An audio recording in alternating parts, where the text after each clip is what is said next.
Okay, so welcome everybody to the third edition of our spring cycle of seminars in Digital and Public Humanities organized by the Venice Center for Digital and Public Humanities at Ca' Foscari University, and especially by my colleague Stefano Dall'Aglio and Deborah Paci. Thank you very much. Thank you especially to our guest today, Michael Toth, who I will introduce shortly.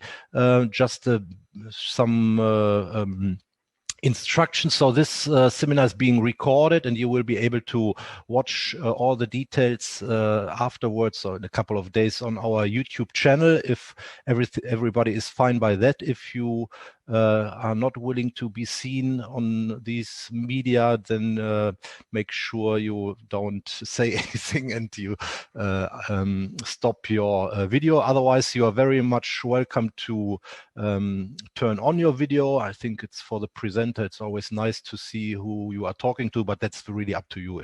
So it's no obligation here. Materials, if Michael shares some materials we can upload on our GitHub website.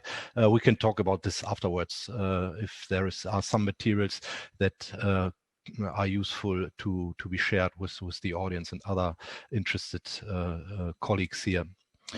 I think that's more or less it. We will have a room for discussion afterwards. You can then post or key your questions into the chat, or just say that you have a question and want to say something. Then I can give you the word, and then you can ask yourself, or if you are shy or have technical problems, I can also read your question. But usually it's nice to have some conversation with all the participants here. Yeah, that's it for the so my name is Franz Fischer. I don't know if I introduced myself. I always forget this. So that's not so important. More important is Mike Toth, our guest today, live from the outskirts of Washington in the forest. Mike is president of the RB Toth Associates and honorary research associate at University College London, international leader in the use of advanced imaging solutions for manuscript and cultural heritage studies around the globe. He studied history and science at Wake Forest University in North Carolina and holds a degree in history from there. And I just learned that there's also a branch of Wake Forest University here in Venice next to the Guggenheim Museum on the Canale Grande. So that's a nice connection. His work has taken him not only to Venice, but also to the famous monastery of St. Catherine's in the Sinai Desert, to the Marchana Library here, and many other places. And he will, I'm sure, show us many of these places. So with 35 years of experience in the system engineering and program management, he leads teams and technical experts and scholars as they help make our previously unknown cultural heritage openly available for digital research.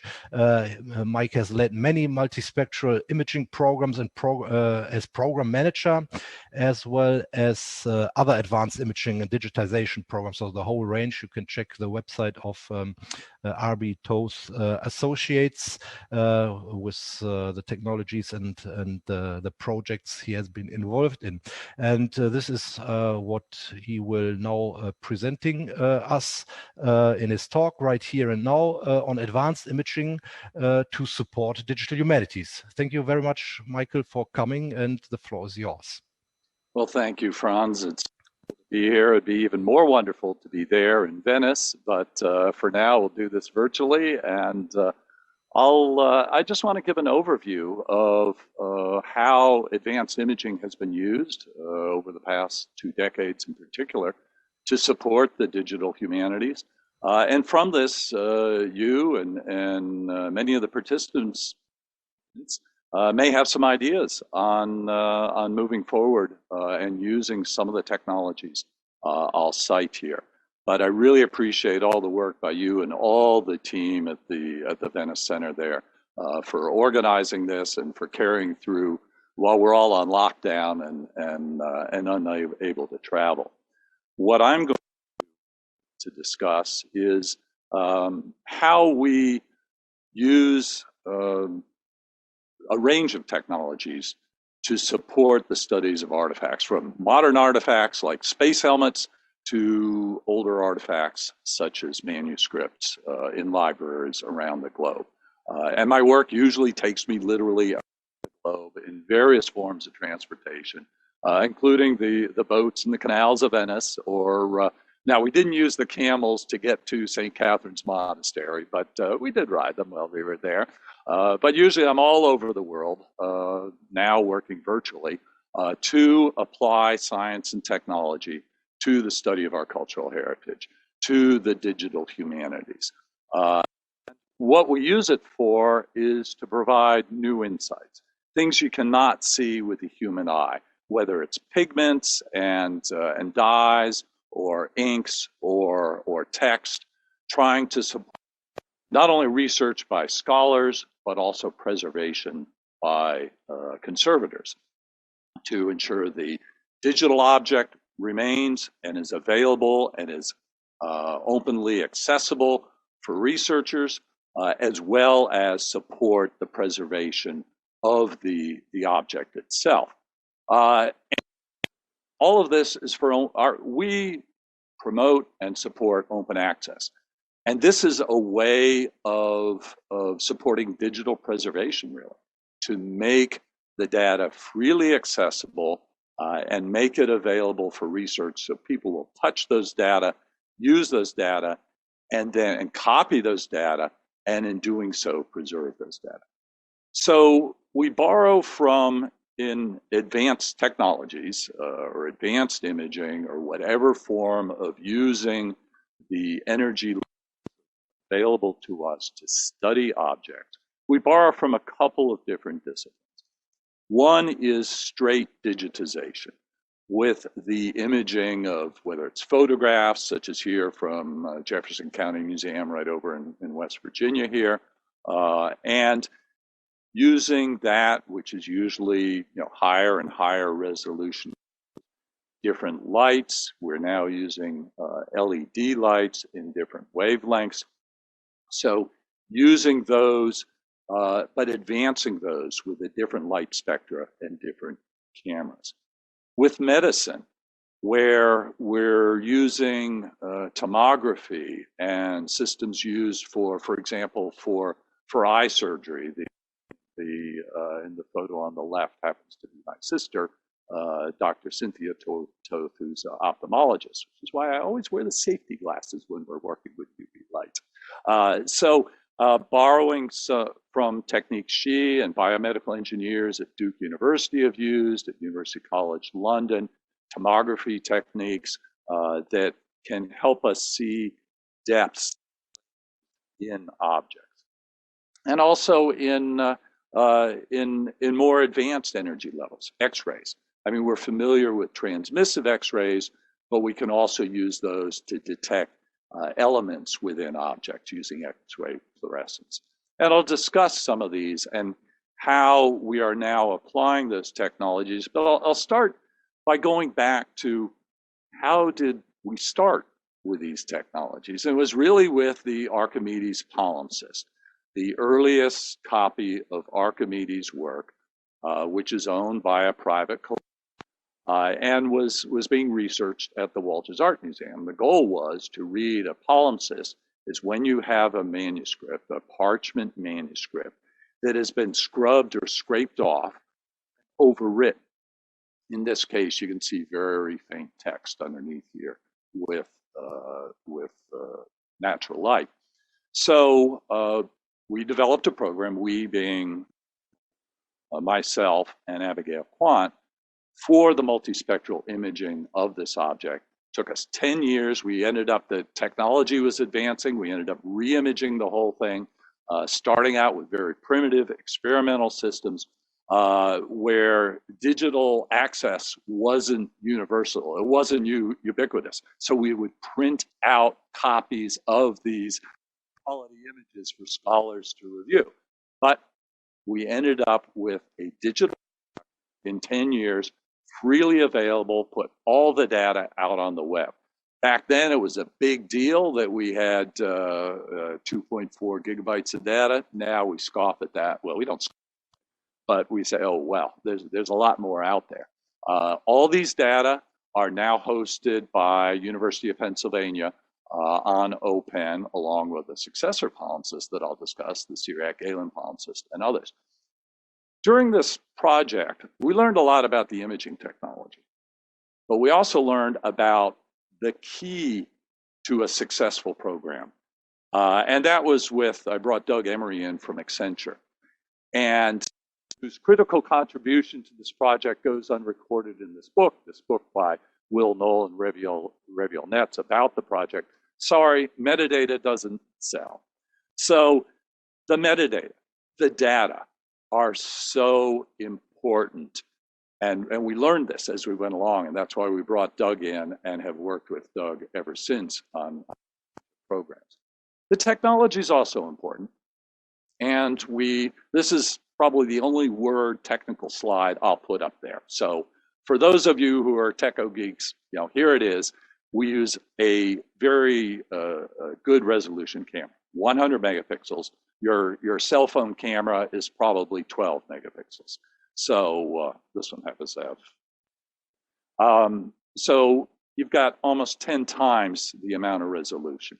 16 bits of data. It is a very, very sensitive sensor that we're getting a high signal count from every photon that hits the sensor and becomes an electron. We also use these light panels that 16 different wavelengths of light, in case you don't think in terms of, green is 530 nanometers. Here they are in the different colors. And so we have this advanced camera, narrow band lights, and a filter wheel to capture fluorescence from an object. Now, I mentioned we cover these 16 wavelengths. Well, the really critical ones are those that we can't see, the ultraviolet and the infrared. Now, some of you of a certain age may be familiar with ultraviolet from the psychedelic posters back when I was younger, at least, what we call black light posters. You go to a party, you have these black lights. These posters are glow. Well, the reason they glow is they are fluorescent. You put in energy with a short ultraviolet in this case, and you get off, they emit energy in a longer wavelength. There's this stuff called day glow paint that it's still around and very useful. So you put in this short energy, you get longer energy. Well, the same works on various objects. This is used in where you have a dye that'll penetrate, in this case, a 737 wheel that broke, and you can see cracks from the fluorescing of the dye. So with that, you can get more information. In the same way, here's an early image of the Syriac-Galen palimpsest, and here's a later one with our latest cameras here. Not only better resolution, but you can see here, this has a filter in front of the lens that filters out all the UV light. So UV light is shining on this. None of the UV light is reflecting back. What you're getting here from this weighted cord, lettering on the color checker, a little bit on the ruler, and from the parchment itself is fluorescence. And that fluorescence allows us to, in effect, it gives us a backlight, and we can see the text better. So fluorescence with UV light, with ultraviolet light below 400, we just barely get into the ultraviolet, down to about 365 nanometers. So it's not harmful to the object. That offers significant value. The other is infrared, and we think in terms of heat. This is a historic Civil War era house I've been working in recently, right around the corner from me in the city of Fairfax, Virginia. On the right is a photo I took with an infrared camera. It has a sensor that's at 6,000 to 10,000 nanometers. It's way up in the heat range. very poor resolution as well. But infrared we use up to 1,000 nanometers is a long wavelength and can penetrate to a certain depth in some objects. So we have something like this. I was working in the Museum of Fine Arts Houston, and one of the people I was working with put a white sheet down that we could use for a flat field. And I'm looking and I thought, and you may see it on your screen, I'm not sure, but I'm seeing a pattern here. And I thought I was seeing burn-in or something, and I'm worried about my sensor, I'm worried about the screen. He goes, oh, I left the color chart underneath there. I didn't think. Well, it did. We could see, here's an enhanced image. So we could see this color chart underneath, and we could recreate it with a stack of images. We could see that with the infrared. So you can see through some layers of paper, papyrus, and parchment with the infrared, with the wavelength. So with a somewhat portable system, we can set it up and image a range of objects. These happen to be Asian objects, one on ivory, one on a parchment scroll. As I said, it is portable. We've used it on planes, trains, and as well, since we're in Venice here, as well as on boats, get it on the Vaporetti and take it around. So a fairly portable system. And there's a lot of applications, but one in particular is to bring out annotations or ephemera in objects. This was a warrant owned by a family who said, hey, we're told it was signed that this faint signature here is the signature of a US president. So we imaged it and processed those images, the imaging and processing. And you can see US Grant, one of our presidents post-Civil War. But you can also see some of the facts of how the object was folded, written tape here when it was repaired. You can see the residue of ink from when it was folded. You have the Hamilton, not Alexander Hamilton, the Secretary of State at the time, Hamilton Fisk, and how the ink then applied to the other layer when it was folded. And same, we seem to do a lot of these family things. This is a manuscript, a grant that was has been in a family for generations. It's a 1630 parchment grant. They weren't quite sure what it was. It was a family in Iglice, now Eastern Hungary, from the reign of Frederick II of Austria. So we imaged it, and we were able to bring out more information that allowed them to translate it and allowed them to say, this was a grant of nobility to the Nud family.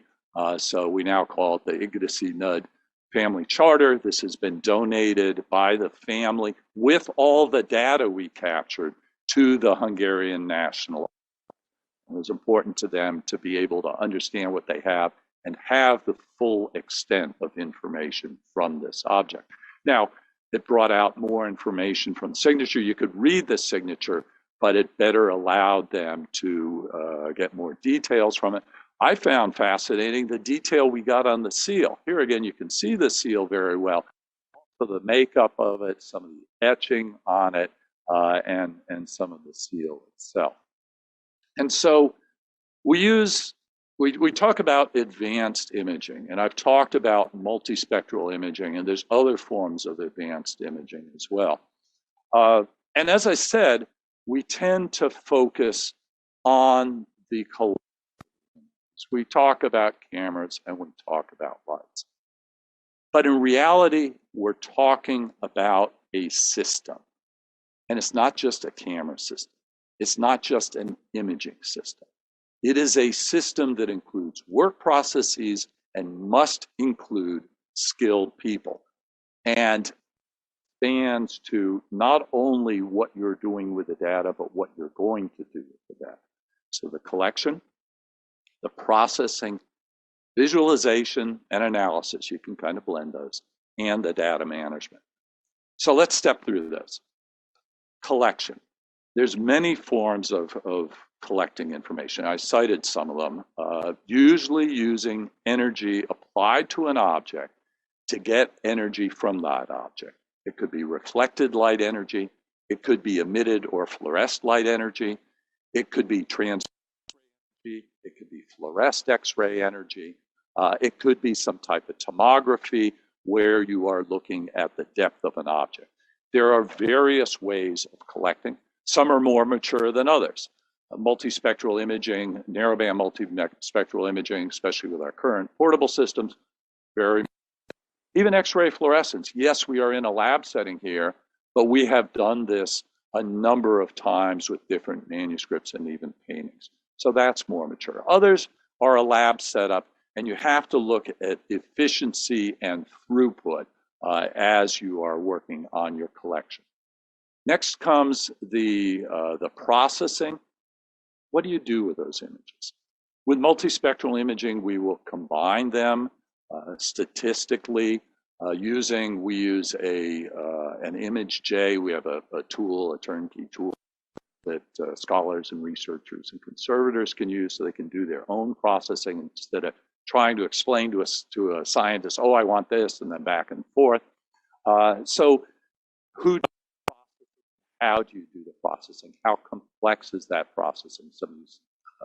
MATLAB, here's a tool that we use. It's called SMAC for SAM's multispectral analysis kit. So there's various tools. And the goal is to be able to visualize your object. Now that's dependent on the individual. We each have different perceptions. 1 in 12 men.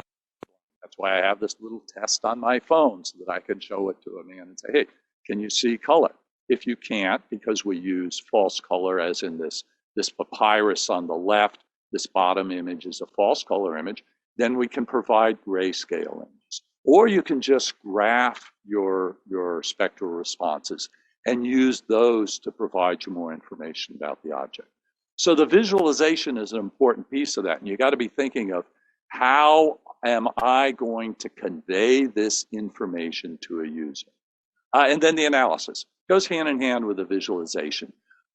To be able to offer data, which comes into the data management too, for analysis.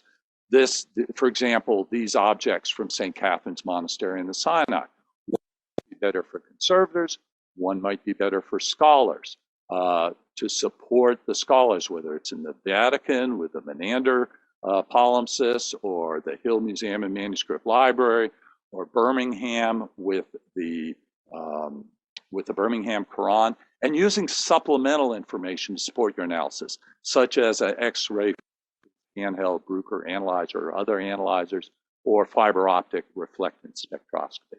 Ultimately, it all comes down to data management. How do you put all these data together, and how do you make them available so that you're not dependent on one person who might retire and you lose your data because it's in their stores, or a specific institution that might say, hey, we don't have funding for this, we got to migrate some data off, like deaccessioning books. So you have to think in terms of long-term data management. In terms of collection, we now have a portable system. Here we have our current camera and the lights and power supplies. You can carry it in whatever case you want. You unpack it.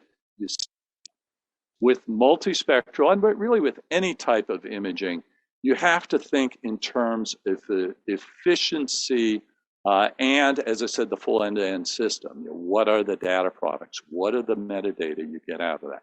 How fast can you capture images? As I noted, we've got 16-bit sensor here, so we can bump up our ISO sensitivity of the sensor, the gain on the sensor, and get images quicker, which is important when you're getting stacks of 20, 25, 30 images. But you have to be thinking about, what is the resolution you need as a scholar or as a conservator, and what is good enough. Otherwise, you're paying a lot of money for something you might not need. The same is true if you're doing X-ray imaging. You have some of the same considerations there. This is the setup at Stanford synchrotron radiation light source. We have an X-ray beam coming out, and we scan it back and forth across the object. We've got a series of vectors. Our tax dollars at work here in the U.S., as it's a Department of Energy lab, you put in proposals for it, but you have to think in terms of damage to the object, but you also have to think in terms of your size, the surface, what's the topography, because you're going right through it.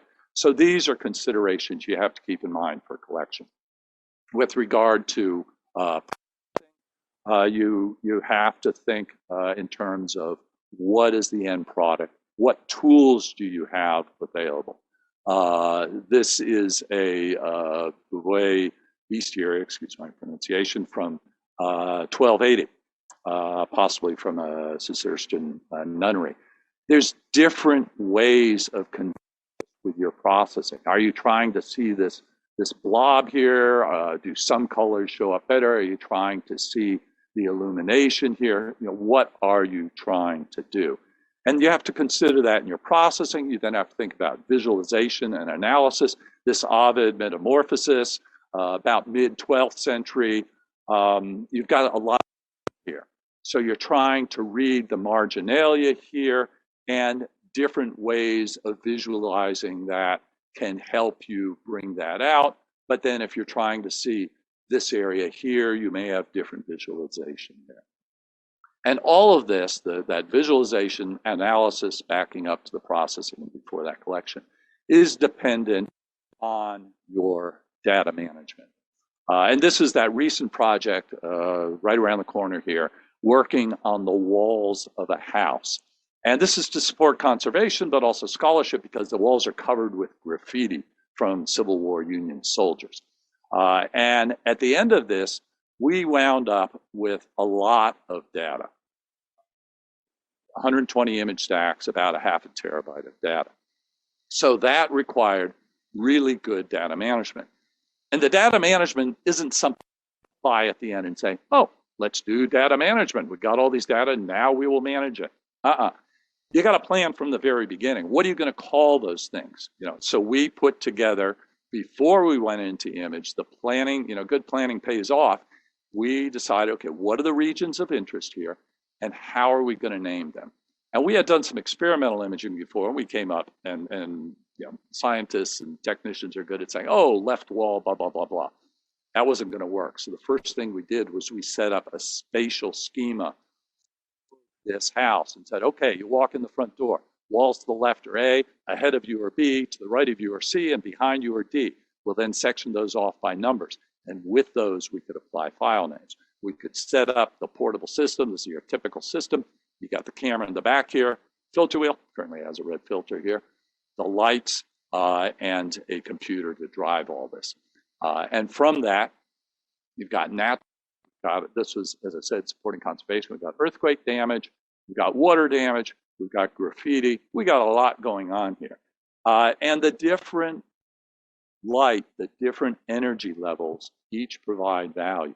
You've got the UV fluorescence, which is showing effervescence here in the plaster on the walls and in damage here of importance to the conservators.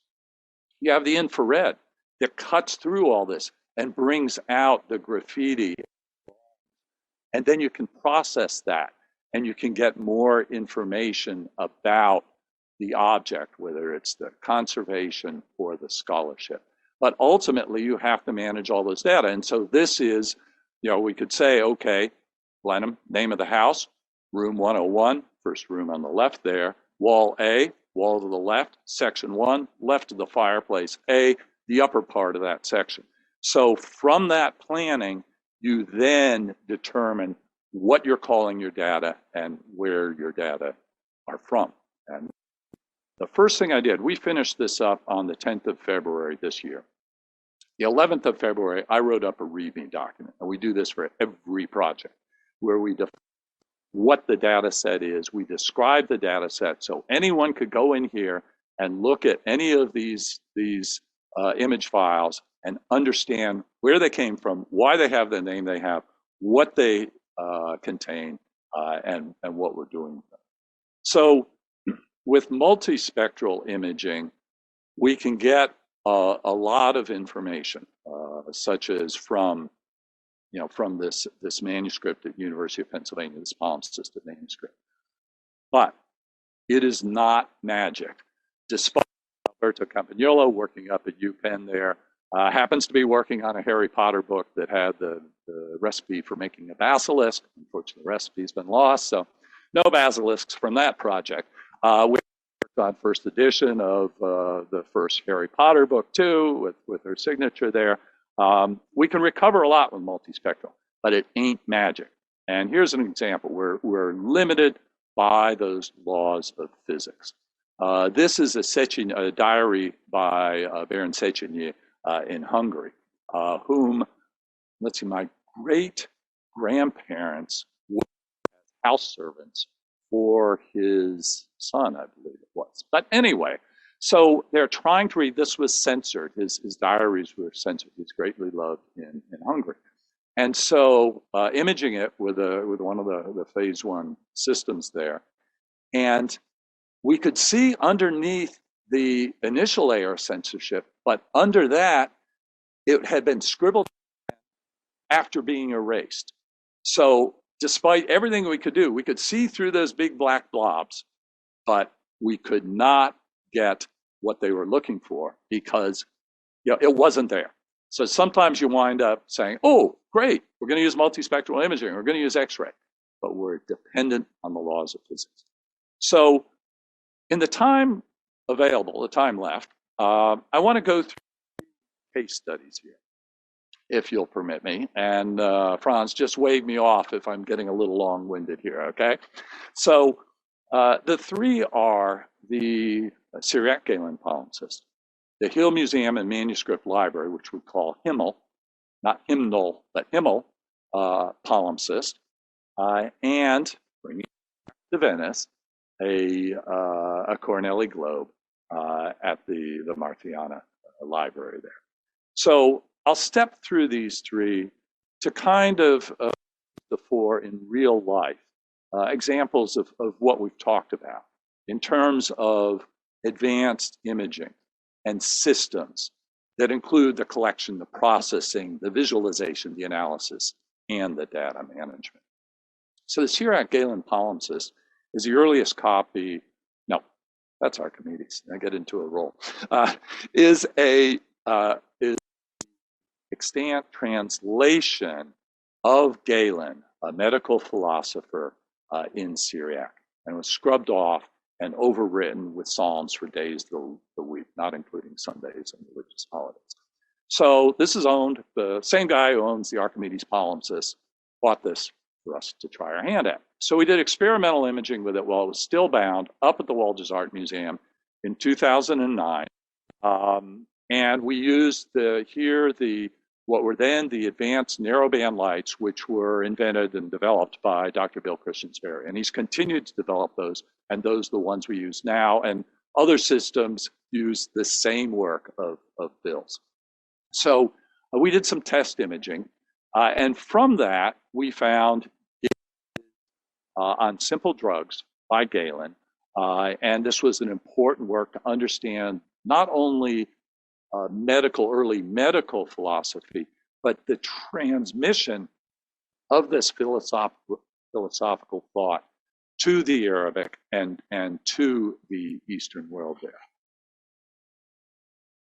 So we went to the owner and got permission to have it disbound, and we imaged the entire manuscript, the Walter, in 2010. And we got useful information from that. Sebastian Brock said, hey, there's important words here. So, and we put all the data up. Within a year, we got it all up on digitalgalen.net.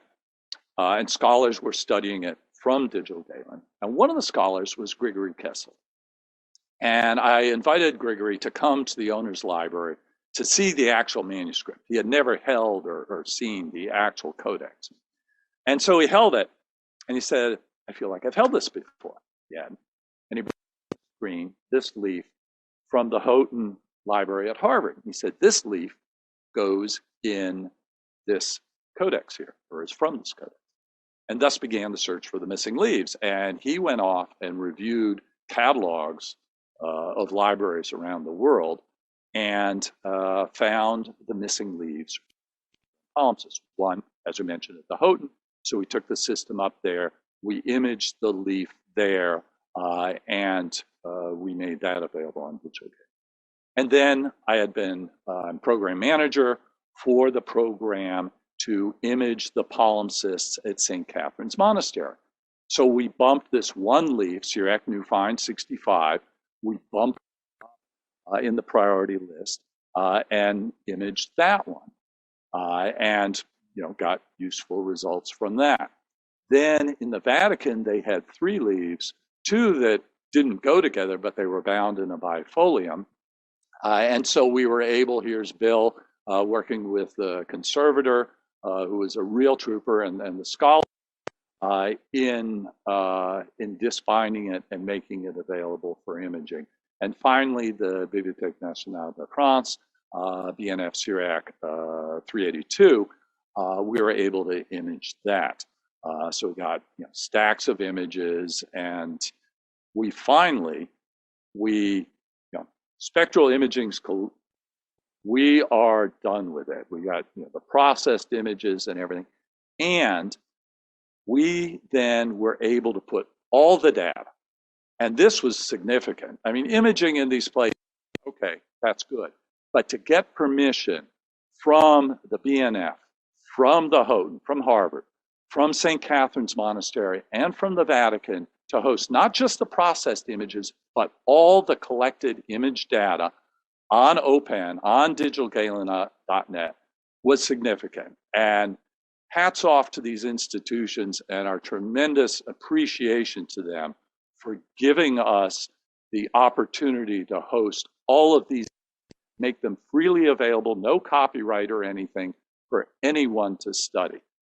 So they were really forward-leaning with this, and we appreciate it. And it turns out that the Vatican League, there is text written in Arabic at the top that says this, which says, consigned to the monks of Mount Sinai, no one has authority to take it away from them. So unfortunately, they have one leaf left there.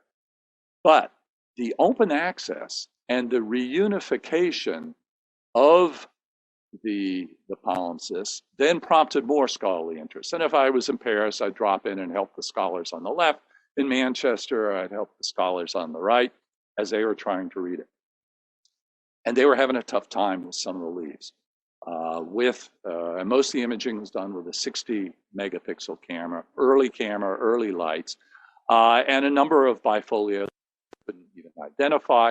Some were poor or unreadable. And they said to me, get this all the time, it's like, well, could we re-image it?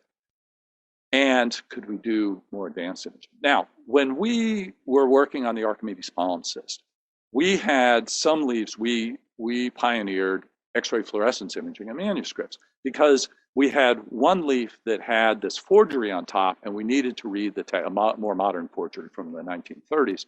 And so we needed to read the text underneath. And so we went and met up with Bergman, and we developed processes for X-ray fluorescence. So Uwe and I were chatting, and we put in a proposal, which you have to do for use of an X-ray synchrotron, a multi-billion-dollar piece of kit. We put in a proposal to image these key leaves of the Syriac Galen palimpsest. Before we did that, I'm test multiple and image once. So we used a handheld scanner to analyze what are we getting there. And usually we're looking for a high iron content in the ink. Well, we got this. We got a very high calcium from what was a surfactant put on top of Syriac manuscripts, very low iron signal. And of course you're getting, let's see, I think the blue is the upper text and the red is the undertext. Said, hey, this is going to be hard, but we think it's possible. Technology is advanced, the object is advanced. So I had to go to the owner and say, hey, that book you had rebound after we imaged it the first time, can we disbind it again? He gave us permission. This is what it looks like. Fortunately, conservators had done it, so conservators were able to just cut a few threads.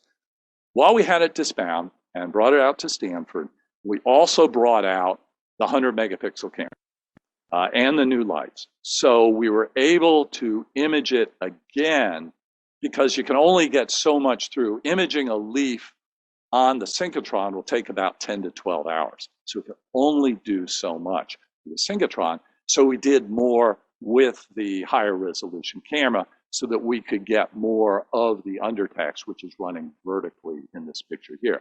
We also put the disbound folios in front of the synchrotron, moves back and forth with a beam. We settled on about 100 micron beam. That's about the width of a human. To take that, run it back and forth across, and it runs into the wee hours of the morning. We had the team, which is Uwe. We had the scholar with us to give us feedback. We had a computer scientist, but it's part of a broader team of conservators, of scholars, of X-ray physics people, support team, all needed these better images of the undertext there, which were provided from the X-ray fluorescence. Now, we ended up with HDF5 stacks of data, which is a standard for national labs in the US and actually worldwide. That doesn't do you all a lot of good, so we convert all of those to TIFF images for archival purposes.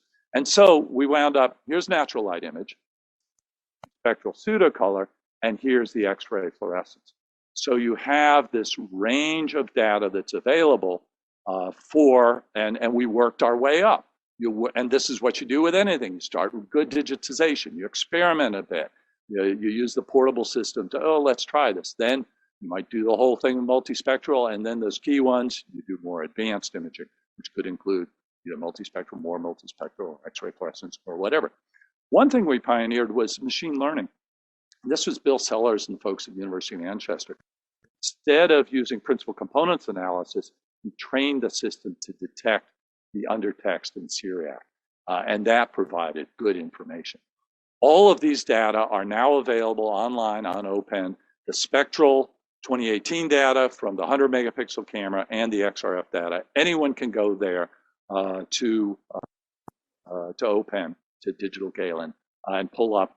Here's the TIFF images or the image stacks from the XRF, as well as from the multispectral. And remember, it's important to know what the data are. Here's two different READMEs, one for the multispectral, one for the XRF. So that brings us to another. This is the Hill Museum and Manuscript Library, or Himmel. They just changed their logo, and in Minnesota. And they go around the world doing standardization to endangered communities, to capture the information and digitize the information that is truly at risk of destruction, not only by the environment, but by human hands.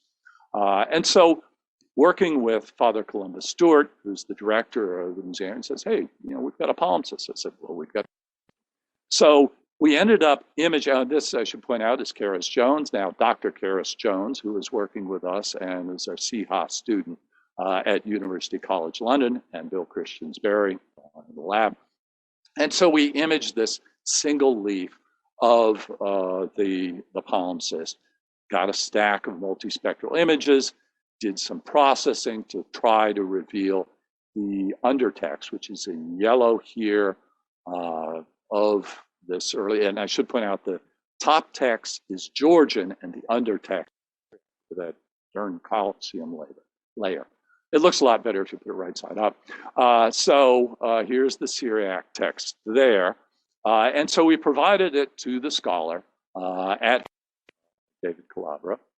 And he looks at it and he says, I'm having a real hard time reading these areas. And so I took this one area on the right and we did some processing.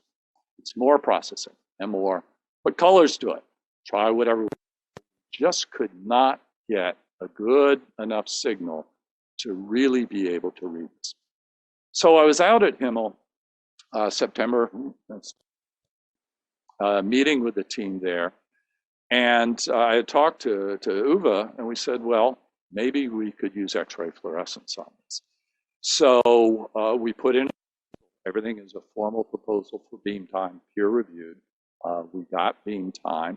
So we had it mounted at Himmel in the standard mount, brought it out to Slack, to the synchrotron there. And I say standard mount because we have this standard holding device that moves back and forth. So we have a standard, we fit things in, it makes it easier. Had the team with the scholar, data manager, scholar from Stanford, our scientists from Slack, and some guy kind of playing ringmaster and sweeping up behind the parade here, and Uwe, who was on travel some, and we were scanning this palimpsest. And we got pretty good results. Sometimes I show a video here, but I won't. This is how you run a synchrotron, by the way. And I have a degree in history and I can operate this thing. So, you know, for what it's worth. But we got good results here. And David was really excited. Someday, maybe I can show some of you the video. It just doesn't work on Zoom. And he's saying, hey, I'm also seeing this text here. Look down here, there's this. And believe it or not, these are just some initial cuts I was taking of the bottom piece there. And we were getting more information here. And what we were seeing is not only undertext here, but there's more text down here. And what we have is the 10th century Georgian on top, then the 6th century Syriac, 8th century Syriac, and then there's a 6th century Syriac down there that the X-ray fluorescence brought out. So that added energy provided added value for the scholars and for our knowledge of the system. And so here again, we've put all this data online. Here again, collaborating with the University of Pennsylvania, and all the data are on OPEN. So if you go to this URL, each has a data number. Medes and Galen are data/0014, and the Himmel is at 0048. Here again, more README files. You know what's going on. What was interesting here is this brought us back, here again, to St. Catherine's Monastery. As a scholar in Oslo said, the Georgian upper text was written by who was working in the monastery of Marsaba, and then he moved to St. Catherine's Monastery. And so if you go to the Sinai Library at ucla.edu, you can pull up Georgian 49, which he said is where this leaf at St. John's University at the Hill Museum and Manuscript Library came from. And so you could compare those two. Now there's only the process data from the Sinai Palimpsest project. Whereas all the others, you've got all the collected data processing. So with open access, now you can look at these different and be able to share them. So the combination of different imaging methods works well. We've also used it for paintings, but that's a whole other story, and I won't go there. Let me wrap up by bringing us back to Venice, to the Biblioteca Nazionale Marciana, where we were working in the Marciana behind me here on a core. The goal was to support the conservators here. And this is the first printed reproduction of the 1683 Coronelli, the French celestial globe, and it was donated to the Republic of Venice. It's about a meter in diameter. It's really big. And it's made up of these gores, these paper gores. Here they're bound in a book.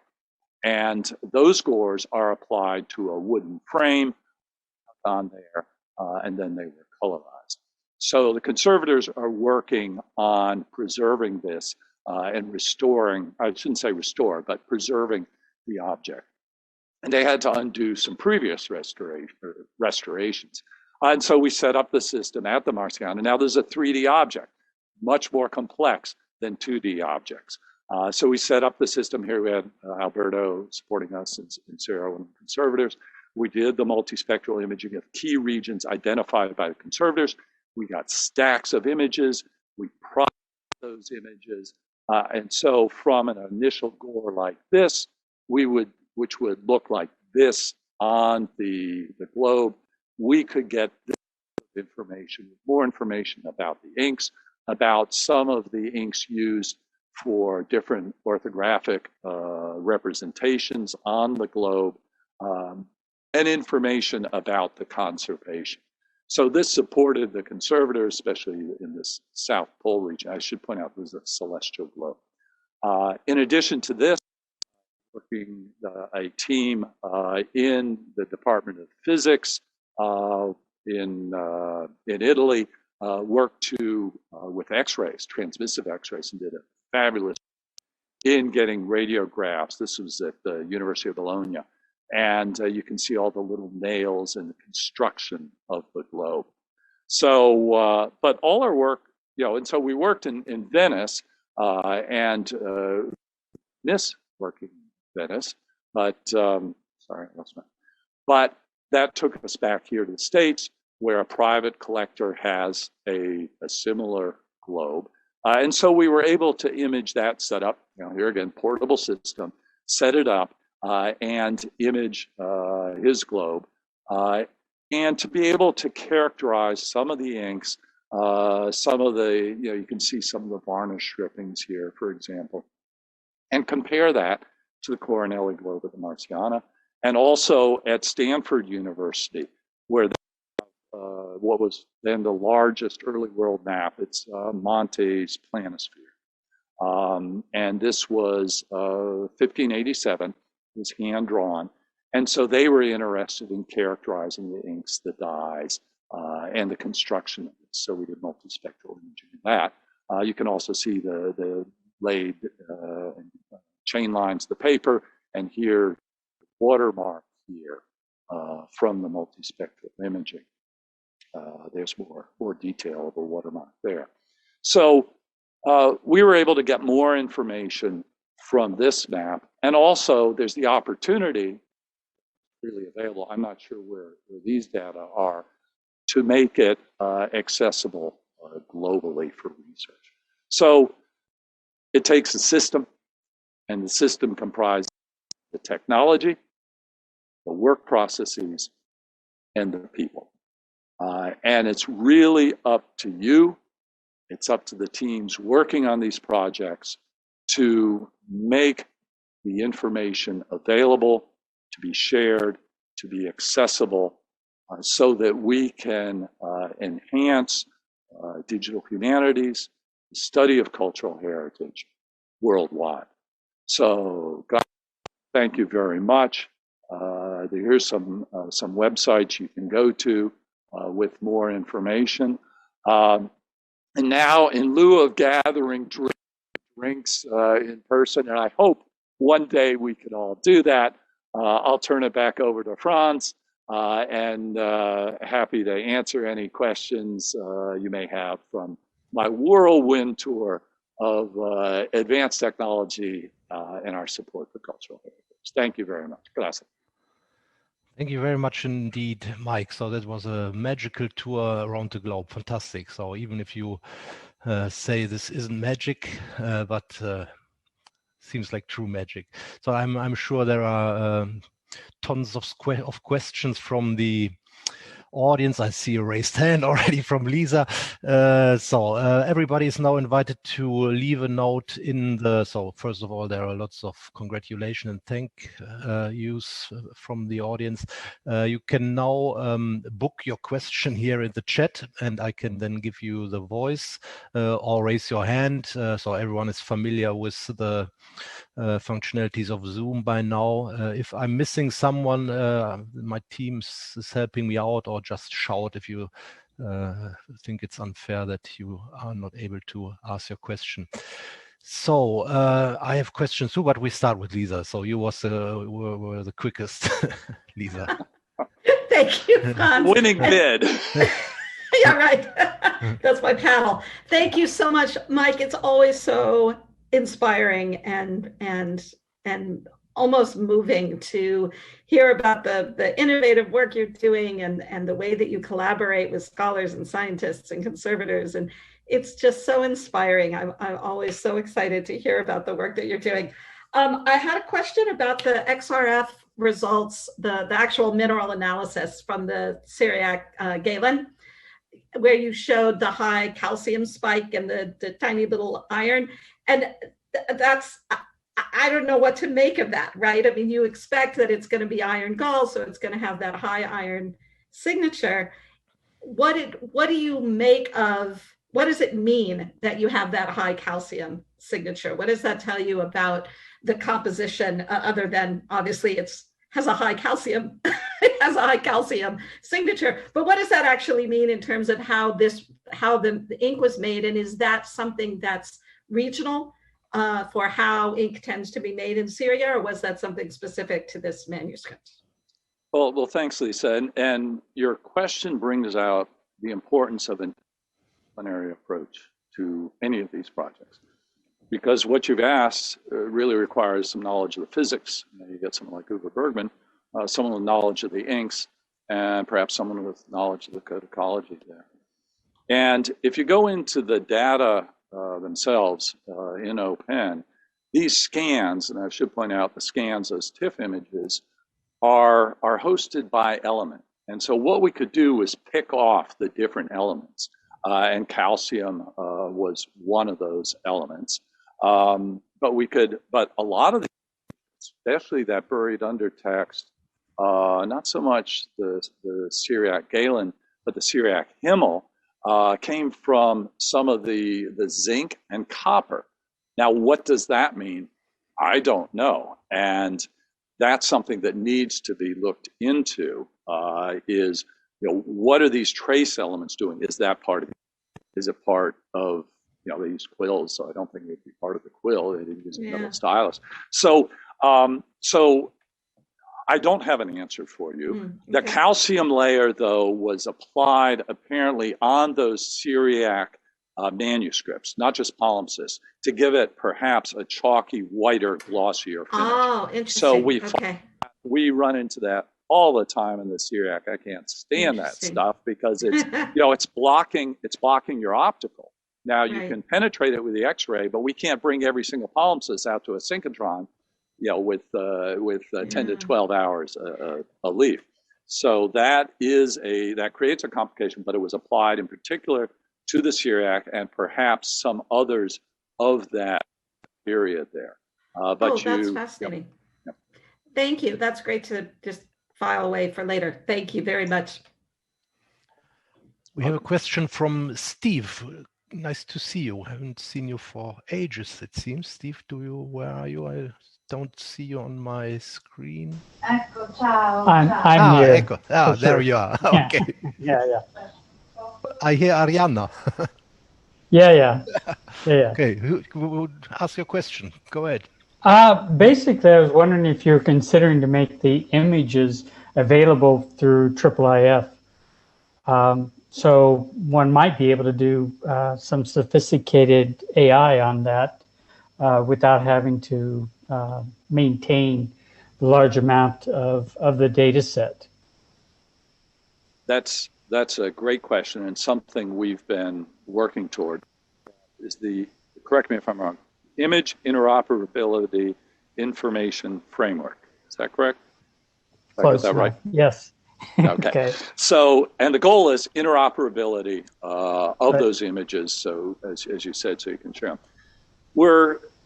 We want to do that, and you may have seen in the data sets that each image is accompanied with metadata in a JSON file. So that gives you opportunity to create a manifest and work with them as IIIF. At some point, if it comes down really to funding. And the priority people tend to projects give to funding has been good data, good metadata, make the data accessible. It would take probably not a lot more on a project to add, okay, let us now tailor the output so that it is IIIF compliant with a JSON. So each JSON is compliant. Now, you have one other challenge in that our standard output are TIFF images for archival purposes with JPEG thumbnails. You would need to work with JPEG 2000. So between those two things, to have a project that not only funds the collection, processing, and open access, the data management, but also as part of that data management piece says the data, invest into standardizing the data output to be IIIF compliant, I don't think is a huge challenge. We've already established JSONs. We even changed, we used to have sequences of images, and we changed them to stacks of images so as not to create confusion with the IIIF sequence. So we've taken baby steps there. That final hurdle needs to be breached. I believe that you can actually do the TIFF and let IIIF handle the actual output format. The other question that goes along with this is really the registering of the different data sets. So let's say you do have an image from your spectral image, and then you have a hyperspectral image, and then you have a color image of all the same piece. This is co-located data, and having those images accessible through IIIF and maybe applying different processes to them might give you more information. So have these been registered? Have they, are they actually maintained in sets? So given a particular folio, all the different types of analysis that you've done in the files, are they somehow tagged together, same file name, same, some way? Yes, the multispectral images, each stack of images is in a discrete folder. Each image has its own suffix differentiating the wavelength, but all of those, by virtue of being collected from the same sensor in the same position, are registered. And so any one stack in the XRF, each element is registered. They come from the same detector, basically. The challenge, and one of the IIIF, is working across those. Now, working across different 2D images, whether it's digitization, just straight digitization, or multispectral, is fairly straightforward when you can find fiducials in the image and align those. XRF is a bit of a challenge because you may have seen the beam is working at an angle there. You're also collecting topography off the image. So we found, and we have done registration of the XRF with the multispectral, but that is much more of a challenge. You tend to do it on a localized level because the cockling looks different when you're coming at it from an angle than if you're straight on there. So, but that is another advantage that I think this just lends itself to IIIF. We just need someone to champion moving forward. Or, and I think I've suggested this to Lisa and others, let's take some of that CIRAC Galen data.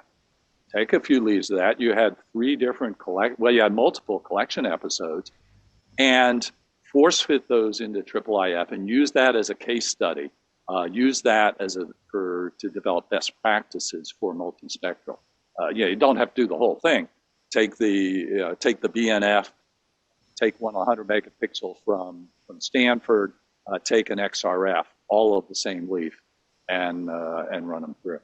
But it takes time and effort, and just don't have that right now. Thank you for your time. Hey, my pleasure. Thanks for the question. We have a question from Ernesto, our initial presenter from this series. Ernesto, nice to see you again. Nice to see you again, friends. Thank you, Michael. I really enjoyed this presentation, and I really appreciated how accessible you made it. The tips on README files, for example, and metadata was fantastic. It's a resource that I will be sharing with students. So thank you very much for that. My question is about, I just think it's amazing, first of all, how technology has advanced and also how pioneering the work has been. because it's not necessarily new. But my question is about the geopolitics of digitization, and there's several. I'm sure you're aware of the British Library. They have a program on endangered archives that it's called endangered archives, essentially endangered archives. Yes, so they do support digitization of manuscripts that are endangered, and often what's lacking in developing nations is the expertise and the access to the technical infrastructure to digitize in the first place.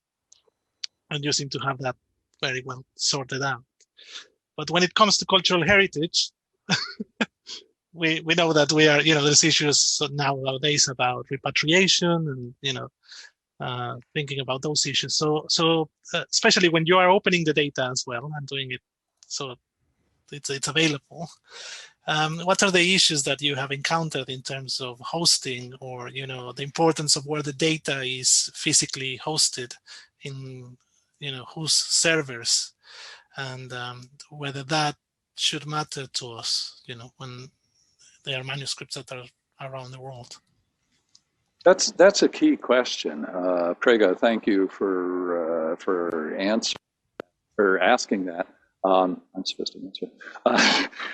I really think one of the people who could address this in a most considered fashion is Columbus Stewart, Father Columbus Stewart, because he works in many of these communities where they have protected their assets for centuries, and they are now being asked to digitize them and share. And I think he can speak better to it, but I think coming from a community as he does, working with communities and offering reassurance that it is for broader communities and the ability to preserve it. And I think that digital preservation is a key issue. So I'm really, I work with institutions that have been somewhat forward-leaning, and I appreciate all they've done. People like the folks at in Paris, the VeDPH National, Father Justin of the Sinai at St. Catherine's Monastery, and it really comes down to the individuals in those institutions, and perhaps those individuals who understand the importance of sharing as part of digitization. But you also cite the culture, and in some parts of the world is different. It's I've got to keep it. And Will Knoll once said, perhaps speaking of the libraries in England there, that it used to be books were literally chained on the shelves to preserve them so they wouldn't walk out of the library. And then we went to metal detectors and stuff. But now, if you want to preserve something, you really have to unchain it and just put it out there and share it. And the other point you kind of, it's alluded to, is to make all the data available, because we can't really forecast what people are going to want to do with those data. So if you only put specific set of images out there and say, these are the best for the scholars, or these are the best for the conservators, you've mediated it yourself. You don't want Mike Toth mediating those images or anyone else mediating them. And you have also cut down on what they can effectively use. So there's the question of how much do you put up there? Or do you put a watermark on it and stuff? You put a watermark on it, no doubt the key point you want is going to be under that watermark or something. So and a lot of it comes down to education, to trying to help the institutions understand how this can be a benefit to, how it can be a benefit to society, to culture, to our world at large, and just working. Thank you very much. Thanks. Great. Thank you. Yeah, and that's also my experience, or all of our experience, that even European or Western keepers of books have this tendency to close access to the books because that's part of their job, or how they understand their job. So it's very, very important that leading libraries go ahead here, since I think 20 years by now that important libraries share freely all the data and the images. There is a comment from Valid. EAP is this short for I have a question, or please switch on your microphone if you have a question. No. I was just helping, and EAP is the Endangered Archive Program. Ah, okay. Sorry. I'm from HMML, by the way. Aha, very good. Yeah, and it's been it's a very challenging what you've been just talking, because I'm the director of field operations in the Middle East and Asia and Africa also, and it's been the most the hardest part of initiating a project is letting the owning institutions or the people in charge of their libraries agree to digitize their collection. And whenever we start a project and we digitize, we just don't pick any manuscript or try to filter them. We just do the whole collection. And if I can add, thank you so much for adding that from a third authoritative source there. Lisa Fagan Davis posted Father Columba's Jefferson lecture at the NEH in the chat, the link to that from NEH. Yeah, thank you very much. There's a lot of information in the chat. We will also try to keep the chat and post it on our GitHub repository. So we used to do this as well.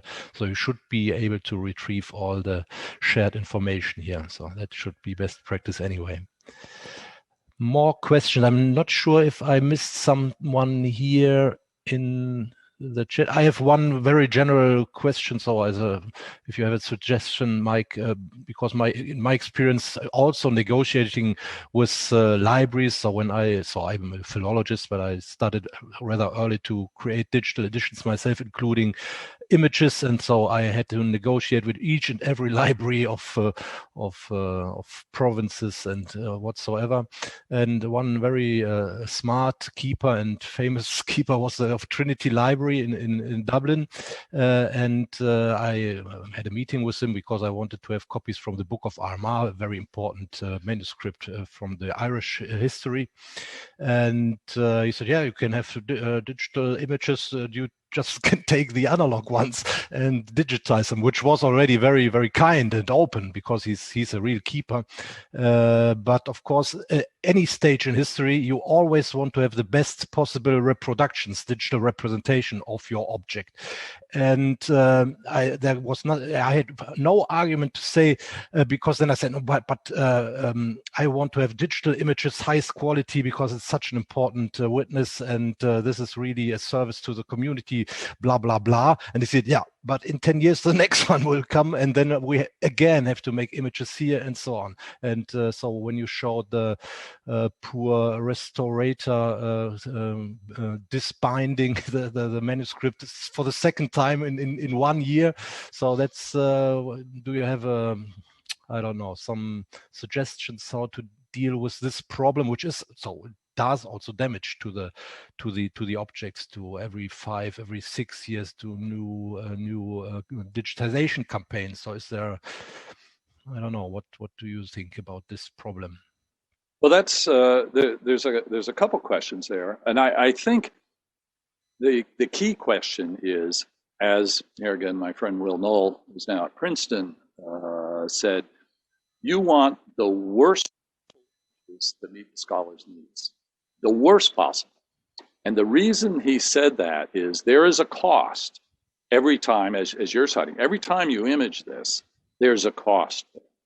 So if a scholar needs, say, 700 PPI, you give them maybe 800 PPI, but you don't try for 1,000 PPI or 12,000 PPI. Now, we have gone through, over the past 2 decades, significant advances in technology. So we went from 1 megapixel pixel, and now we're up to 100 megapixels. We're actually up to 150 megapixel. We put a system in Belgium, and it's 150 megapixel camera. But you have to think about, what are you getting in addition with the 150? Now, are you looking for pricking marks in the manuscript? Can you not get those with the 100? So you have to really go back to what are your original requirements, and then try to forecast those requirements in future and say, well, the pricking marks quite well with this.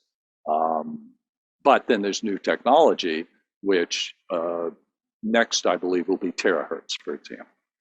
But terahertz, which is a different energy level between IR and microwave, I think.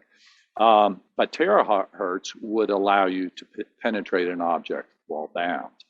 So while the technology is advancing, you may say, oh, I'd like to do it again. It is also advancing so that it would be less intrusive on the object.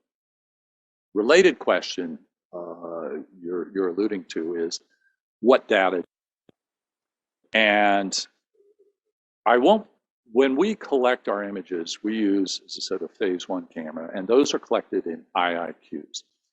We do not preserve those IIQs. We convert those to TIFFs with a specific algorithm to lose as little data, or no data, but convert it to TIFF. The reason we convert to TIFF is because it's more ubiquitous. It's more freely available. It's an archival standard. It's been around as a protocol since 1986.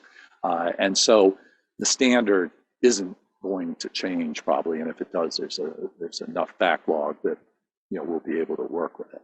So, but the goal is to put images up there, uncropped, unmassaged, and that's what you will see as you go into those data sets. So to get all those data up there, then if you want to crop them and use those as processed images or whatever, that's fine. Just make sure you clearly define that and say, okay, these are not the captured images, and don't screw up those captured images. Leave those as captured with those metadata, both in the EXIF header of TIFFs, which allows you to link them together, as well as the JSON. So, it really, we are dealing with changing technology, but I think the technology has matured to a level now that we're getting incremental improvement, and one has to think about, how much more do I want? When there's a 300 megapixel camera, what is that going to provide me that I can't get with 100? Don't go back. Some cell phone cameras are getting better and better. So ultimately, I could foresee us setting up with a cell phone camera. What is good enough? What is the worst possible? But ultimately, what are your requirements? And for any project, what are your requirements? What are your requirements in terms of resolution? What are your requirements in amount of information? What is your budget? Better to collect it, I believe, with a lower resolution system that you happen to have available and you can crank through quickly, and especially if you're in Timbuktu or something like that with truly endangered manuscripts, than to be trying to, our budget only allows this. So you've got to balance all these as a program manager. I hope I'm long-winded. I hope I answered your question, Franz. No, absolutely. Thank you very much. Thank you very much. And there's a comment from Alberto as regards the Archimedes and Syriac manuscript. Alberto, do you want to point out so everyone can follow? Yeah, I was just pointing out that this binding is an operation that is recommended anymore. I mean, not since the early 2000s. For the Archimedes and the Syriac, it happened for conservation reason, not for imaging. But then because they knew that imaging would be better done on a flat leaf, then when Abigail rebound those documents, those books, she rebound them in a way that you can actually take the leaves out without damaging the book. So I was just pointing out that we don't dismount this bind just for imaging. Sure. And I should point out, we're developing a method to be able to, and it's a function of how far you can open a book, to mount it bound in the synchrotron so that you can get that single leaf, however, whichever way you're putting the codecs and then function of the book. So we are coming closer to an end. Maybe there is, Barbara, do you have a question? Maybe a last or almost last question? Or was this yes? No, it was, well, to point out exactly that the requirements varied, and I work with several libraries in France and in the UK, and sometimes, the curators are very protective for reasons, and of course it's always a question of to mediate what do you need and what is available and what can the curator allow. So yes, I was just agreeing with what was being said. Okay. No real question. Okay. So I think there's room for one last question, existential questions. Otherwise, I think we should thank you very much again, Mike. This was really impressive, and I hope we will. So, I mean, there are hundreds of occasions where we should collaborate, so we just have to make it real. We plan to work on the